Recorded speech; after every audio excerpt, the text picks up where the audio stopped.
పరిశుద్ధ నామమునకు మహిమ కలుగును గాక. క్రీస్తునందు ప్రియమైన దేవుని వాళ్ళరా బాగున్నారా? దేవుని మహాకృపలో మనం అందరం బాగున్నాం.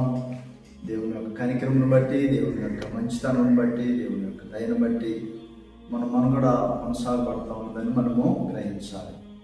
ఈరోజు కూడా మీతో విషయాన్ని గురించి మాట్లాడాలని ఆశపడుతూ ఉన్నాను.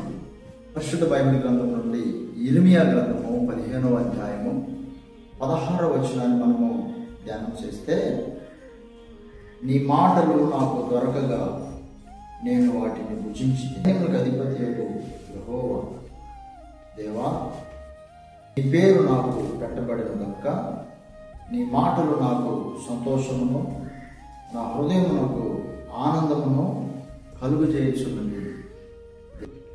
దేవుని మాటలు మనకు సంతోషాన్ని, నెమ్మదిని, ఆదరణను కలుగు చేస్తాయి.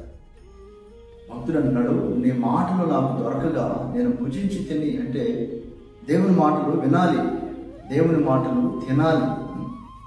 మరి కీర్తనాకారుడు కూడా అంటాడు కదా, అయ్యా నీ మాటలు జుంటితేనే దారుల కంటే మరి మధురమైనవి అంటాడు, మేలిమి బంగారం కంటే విలువైనవి అంటాడు. కనుక దేవుని మాటలు మధురమైనవి. దేవుని మాటల మీద ఒక వ్యక్తి జీవితం కనుక కట్టబడితే, ఒక వ్యక్తి మనుగడ కనుక దేవుని మాటల అనుసారంగా జీవిస్తే ఎంత ఆశీర్వాదమో కదా. ఈ దేవుడు మత సంబంధమైన దేవుడు కాడు, లేదా మనుషులను మరొక తీరులో నడిపించే దేవుడు కాడు. ఈ దేవుని మాటలు చాలా శ్రేష్టమైనవి, ఈ దేవుని మాటలు చాలా విలువైనవి, ఈ దేవుని మాటలు చాలా మరి ఘనమైనవి. కనుక భక్తుడు అన్నాడు, నీ మాటలు నాకు దొరకగా నేను భుజించుతుంది.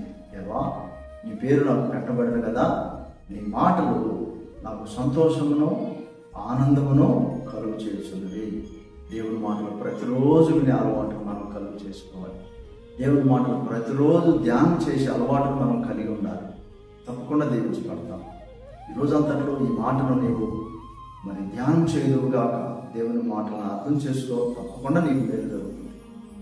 చిన్న ప్రార్థన కొరకు చేయాలని ఆశపడతా ఉన్నాను. ప్రేమగల ఉన్నతమైన తండ్రి, మీ మాటలు శక్తి ప్రభావములు ఉన్నదని సంగతి మీ మాటలు వింటున్న మీ ప్రజలుగా ఇంకను అర్థం చేసుకోవడానికి సహాయం చేయండి. ఈ మాటలు ఎందరి దగ్గరకైతే తీసుకుని వెళ్తున్నారో అట్టి ప్రజలందరూ కూడా ప్రభావం మీ నామను మహింపరచడానికి సహాయం చేయండి. మీ సన్నిధిలో ఉన్న మేలు దేవుని అనుభవించడానికి సహాయం చేయండి. మా ప్రభువును రక్షకుడు యేసుక్రీస్తు పరిశుద్ధ నామమున అడిగి పెట్టుకుంటున్నాము మా